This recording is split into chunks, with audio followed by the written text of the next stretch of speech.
हम लोग कहने के लिए दुनिया के सबसे बड़े लोकतांत्रिक देश हैं, लेकिन इतने बड़े लोकतंत्र होने का क्या फायदा जब हम लोग क्रिमिनल्स को सही से सजा नहीं दे पा रहे, और सजा दे भी रहे हैं तो सजा देने में 8 से 10 साल का टाइम लग जाता है। अगर आप सोशल मीडिया पर जाकर विराट कोहली या फिर MS धोनी को गाली दोगे या फिर उनके परिवार वालों को कुछ उल्टा सीधा बोलोगे तो हमारे देश की पुलिस और IT सेल वाले आपको ज्यादा से ज्यादा 10 से 12 घंटों के अंदर पकड़ लेंगे, चाहे आप भारत के किसी भी कोने में क्यों ना हो। असल में आज हमारी सोसाइटी में किसी की मौत से किस तरह से फायदा उठाना है, ये सभी बात हम लोग बहुत ही अच्छे से जानते हैं। और ऐसा भी हो सकता है कि जब हमारे देश में कोई प्रो मुस्लिम गवर्नमेंट आए तो वो मुसलमानों का वोट पाने के लिए आफ्ताब की फांसी को रुकवा दे, या फिर आज से 24 से 25 साल के बाद आफ्ताब को ही रिहा कर दे, क्योंकि हमारे देश में वोट पाने के लिए कुछ भी हो सकता है। श्रद्धा मर्डर केस आज हमारे देश में कितना बड़ा और सेंसिटिव मुद्दा बन चुका है, लेकिन मैं ये जानना चाहता हूँ कि ये मुद्दा हमारे देश में और कितने दिन तक टिक पाएगा। मैंने इस केस को सेंसिटिव इसलिए बोला क्योंकि हमारे देश में जितने भी बड़े बड़े सेलिब्रिटीज, लिबरल्स और जितने भी बड़े बड़े नेता हैं, वो सभी इस मुद्दे पर बिल्कुल चुप हैं, क्योंकि इस केस में एक मुस्लिम का एंगल जो घुसा है। ऐसे केस हमारे देश में आए दिन होते रहते हैं, लेकिन हम उनमें से कितनों के बारे में जान पाते हैं, और उनमें से कितने केस ऐसे होते हैं जो इस तरह के नेशनल इशू बन पाते हैं, और हमारी सरकारें इनसे कितना कुछ सीखती है, और ऐसे अपराधों को रोकने के लिए सरकार कौन कौन से कानून बनाती है। तो जवाब है एक भी नहीं। आज ये केस मेन स्ट्रीम मीडिया में ब्रेकिंग न्यूज है, अखबारों की हेडलाइन है, लेकिन कल यही खबर न्यूज चैनलों की हेडलाइन तक नहीं बन पाएगी, अखबार के किसी कोने में किसी छोटे से डब्बे में जाकर फिक्स हो जाएगी, और हम सभी लोग इससे पहले की तरह भूल जाएंगे। अगर आप लोग ध्यान से इस केस को देखेंगे तो किसी की मौत से भी फायदा उठाया जा रहा है।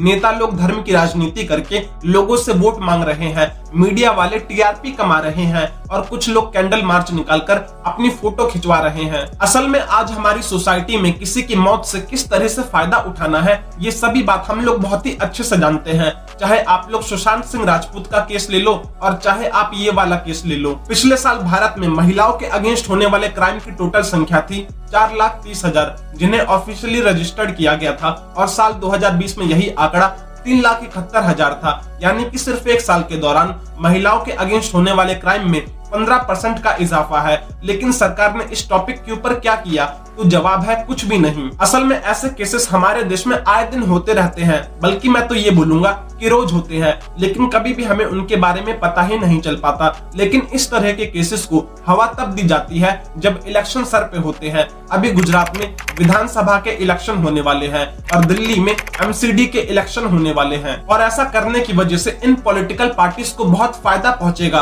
अगर आपको मेरी इस बात पर यकीन नहीं है तो अभी कुछ दिन पहले ही गुजरात के मोरबी डिस्ट्रिक्ट में एक ब्रिज हादसा हुआ था, जिसमें 140 से भी ज्यादा लोग मारे गए थे, जिनमें से 55 तो सिर्फ बच्चे थे। लेकिन क्या हुआ, हमने सिर्फ 1 महीने के अंदर ही उन 140 लोगों की मौत को भुला दिया, और हमारे सामने जैसे ही कोई नया मुद्दा आया हम उसके ऊपर टूट पड़े, और इसके बाद जैसे ही कोई नया मुद्दा आएगा हम उसके ऊपर टूट पड़ेंगे और पिछले वाले को भुला देंगे। यानी मेरा कहने का मतलब ये है कि हम लोगों को सिर्फ एक नया मुद्दा चाहिए जिसपे हम सभी लोग मिलकर बात कर सकें। जब हम लोग कोई मुद्दा भुला देते हैं तो सरकार भी उस मुद्दे को भुला देती है, और इस तरह से इतिहास बार बार अपने आप को दोहराता रहता है। यानी कि सेम वही गलती बार बार होती है, और हम लोगों का रिएक्शन बिल्कुल सेम होता है, और इस तरह से ये सभी चीजें बार बार रिपीट होती रहती है, लेकिन सॉल्यूशन कुछ भी नहीं निकलता। मैं नहीं जानता कि मेरी ये बात कितने लोगों को समझ आई होगी, लेकिन जितने भी लोगों को समझ आई होगी वो लोग मेरी बात समझ गए होंगे। अगर किसी क्रिमिनल ने क्राइम किया है और उसने अपने क्राइम को एक्सेप्ट कर लिया है,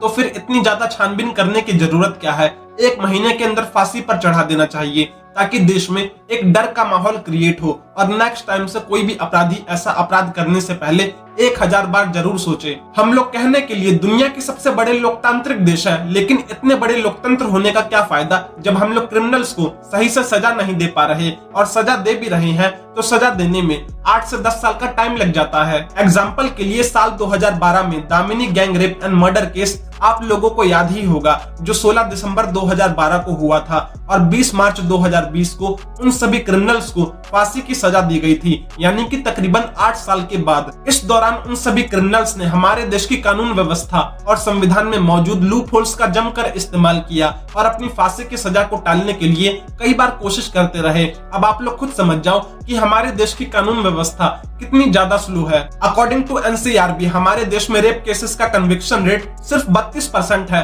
यानी कि अगर 100 रेप के केसेस रजिस्टर्ड होते हैं तो उनमें से सिर्फ 32 लोगों को ही सजा मिल पाती है। अगर आप सोशल मीडिया पर जाकर विराट कोहली या फिर MS धोनी को गाली दोगे या फिर उनके परिवार वालों को कुछ उल्टा सीधा बोलोगे तो हमारे देश की पुलिस और IT सेल वाले आपको ज्यादा से ज्यादा 10 से 12 घंटों के अंदर पकड़ लेंगे, चाहे आप भारत के किसी भी कोने में क्यों ना हो। लेकिन हमारे पुलिस वालों को आफ्ताब के फैमिली मेंबर्स को ढूंढने में 3 से 4 दिन का टाइम लग जाता है और श्रद्धा के बॉडी पार्ट्स को ढूंढने में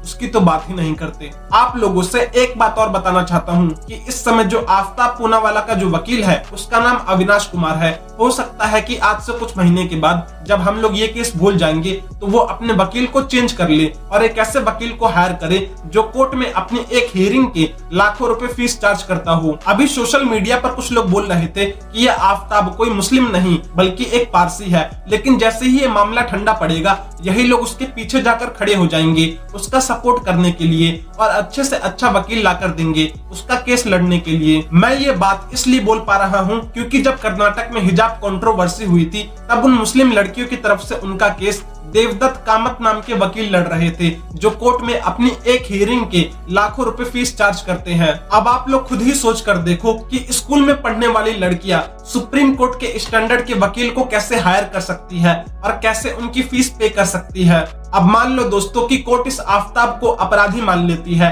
और मौत की सजा सुना देती है तो हमारे देश में आपको ऐसे बहुत से महान लोग मिल जाएंगे जो इस बात का भी विरोध कर देंगे। और ये कोई चौंकाने वाली बात नहीं है, ऐसा हमारे देश में पहले भी हो चुका है जब आतंकवादी याकूब मेमन की फांसी को रुकवाने के लिए हमारे ही देश के इन्हीं महान लोगों ने सुप्रीम कोर्ट को रात के 12 बजे खुलवा लिया था। और ऐसा भी हो सकता है कि जब हमारे देश में कोई प्रो मुस्लिम गवर्नमेंट आए तो वो मुसलमानों का वोट पाने के लिए आफ्ताब की फांसी को रुकवा दे या फिर आज से 24 से 25 साल के बाद आफ्ताब को ही रिहा कर दे, क्योंकि हमारे देश में वोट पाने के लिए कुछ भी हो सकता है। साल 2014 में समाजवादी पार्टी ने लोकसभा इलेक्शन में मुसलमानों को खुश करने के लिए मुजफ्फरनगर और शामली के दंगों में जिन मुस्लिम अपराधियों को अरेस्ट किया गया था उन पर से सभी क्रिमिनल चार्जेस हटाने की बात कही थी। लेकिन जैसे ही इस बात का बहुत ज्यादा विरोध हुआ यूपी के सीएम अखिलेश यादव ने अपने इस फैसले को वापस ले लिया। और साल 2008 का दिल्ली का बाटला हाउस केस कोई कैसे भूल सकता है, जब आतंकवादियों के एनकाउंटर पर सोनिया गांधी रोने लगी थी और ममता बनर्जी ने इस एनकाउंटर को ही फर्जी बता दिया था